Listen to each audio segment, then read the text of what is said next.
there are no words that we can say. I wish I had something better to say. I am from Carbondale, and our family has a 19-year-old daughter who's a sophomore who goes to school in Chicago. So our families mirror each other, and I can't imagine the agony that you're experiencing.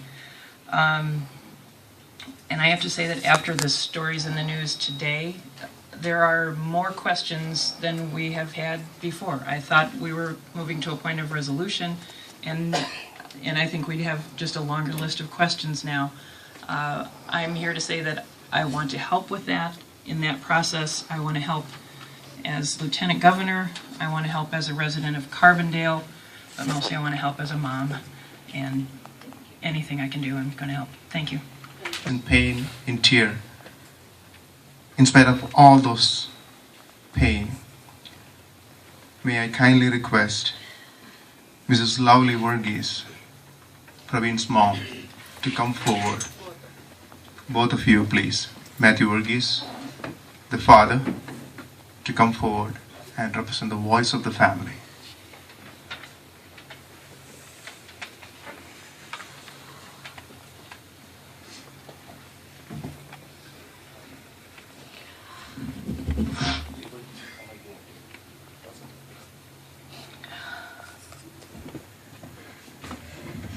Thank you all for coming.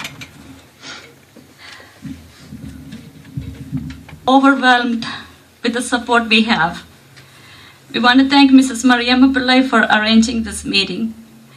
She has known our family for a long time as a church member, our employer, a friend, and she's like a mother to us who is there all the time whenever we needed her. We authorized her to arrange this meeting along with the other communities, various organizations, and church leaders. We're without them and don't know what we could have done differently. Thinking about Pravin, he was and still is the light of our family. There was never a dull moment around him. He would do and say anything to make us laugh. He had no shame. He was well known in schools, in our community from childhood, and he made his presence in all the churches and temples in and around Chicago and neighboring states, and that's the reason why we witnessed such a funeral for him. His memories of 19 years are enough for us to live for the rest of our lives. We are not questioning God and wondering why he took Pravin away. Instead, we are thanking God for letting us keep him for 19 years with unforgettable memories. What we are facing now is every parent's nightmare.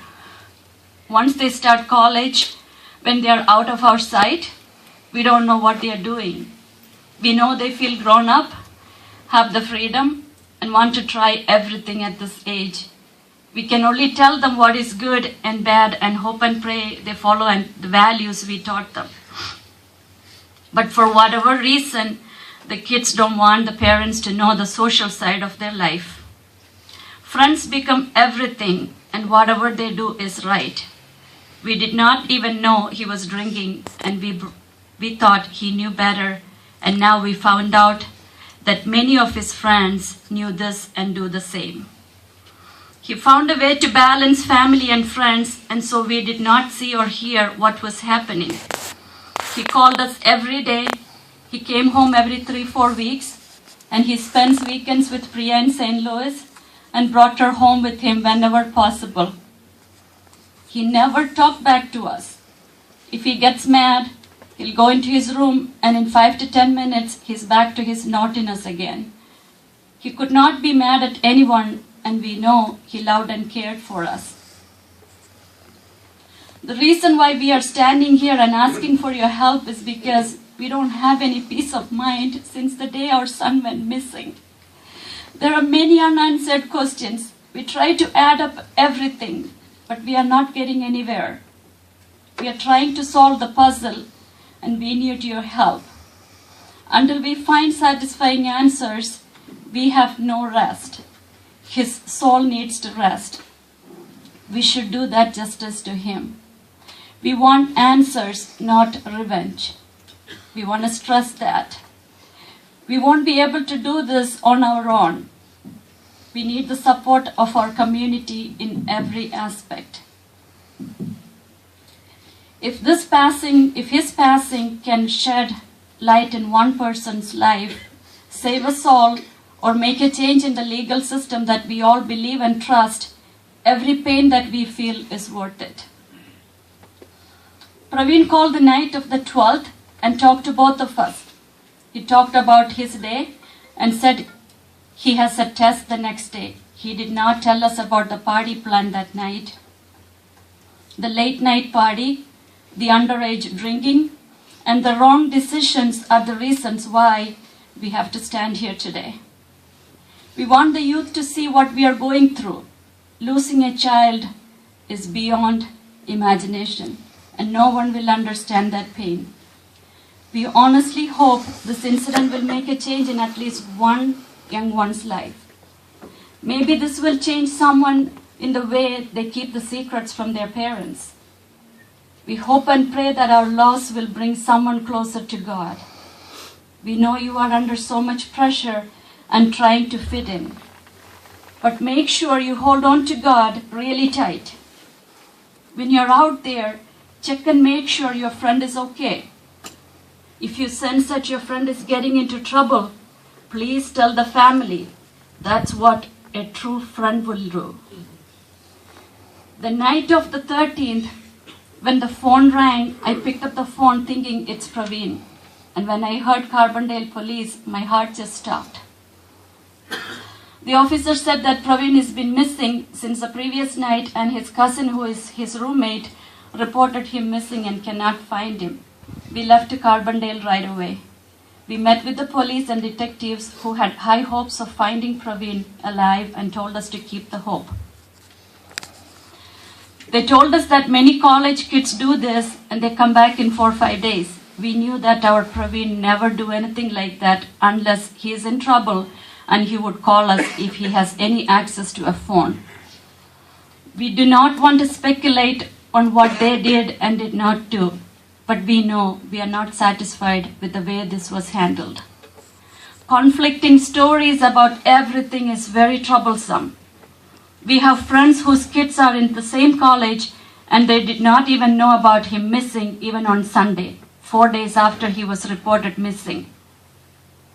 When we told the police that we have a search party that is coming from Chicago arranged by Dr. Anil Cherian, we were told that they have enough resources for the search.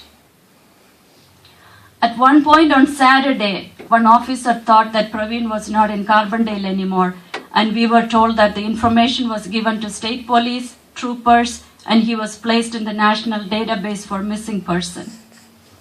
Now with the revelation that the state trooper was on the scene where the car was and saw him running into woods, and all is very disturbing to us. This is our son. We don't know who is safe anymore. We are still trying to find the rationale behind for the officer and the coroner to deny our request to see Pravin after he was found. We were told that we should wait till we come back to Chicago to see him after the funeral home of our choice brings him. We had to scream and cry to get a chance to see him when they said he matched their descriptions and they did not need us to identify him. We are still trying to come in terms with that logic. We thank Father Gray, who worked hard to make that possible. Eventually, when we went to the hospital, they let everyone that was there with us to see his face. We don't know why we had to request multiple times to see the place Pravin was found, had conflicting information about the position he was found. They told my sister and brother-in-law that he was face down, and we were told that he was on his back. On Saturday, after the dog squad searched the area, the conclusion was that Pravin was on his way back to his apartment and the dogs stopped by a creek and could not follow his smell anymore. We were told that the dogs are very well trained and could follow the smell even if they think he was in the creek, and they would jump and had no reason to think that he was in the creek. Pravin was found on Tuesday about 3 miles from the place where the dogs had stopped, and when we asked about, the answer was, dog is just a dog. Hundreds of people walk through the street and the dogs get confused with smell.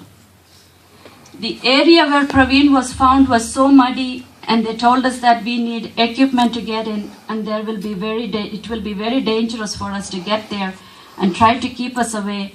And after insisting and pleading to see the site to put across there, they took us there, and we thank Father Gray for that, for making this possible. The path is very muddy, slippery, and full of thorns and vines, and could not imagine Pravin walking through there in the midnight. The place where they told us he was found was a clear area, and we could see the lights from the parking lot. We did not see any sign of identification of the place there where Pravin was seen. If they searched that area prior with a helicopter, I'm sure they could have found him earlier. Even though we saw the Dean of Student, Katie, many times, we did not meet the SIU police chief until Monday afternoon, and we believe it's after Sheila Simon called. This was one of their own students. The way this is portrayed is Pravin went to late night party, was drinking, got into a car, had a fight, went into woods, got disoriented, and died of hypothermia. It's very hard for us to digest. All these raise so many questions, and we have sleepless nights ever since. It makes us sick to think that he was lying less than 400 yards from where we were staying. Now, the new revelation with the trooper raised more questions. We think the job of police officers are protection of life. We did not see anything that the trooper did to save our son. Whatever the reason is, it's very hard for us to realize that no report was filed or the trooper did not come forward even after this missing person one was in media constantly. There are many questions and we need answers. We know his late night party and drinking led to this, but this is a human being, a 19-year-old kid. He needed to be treated fairly and with dignity that everyone deserves. We want the legal system to work for the betterment and safety of the citizens as we expect, since we live in the greatest country on the face of earth.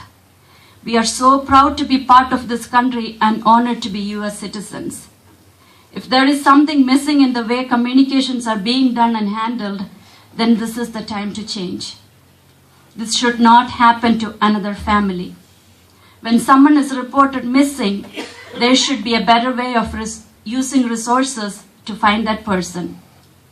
We will be the advocate for that.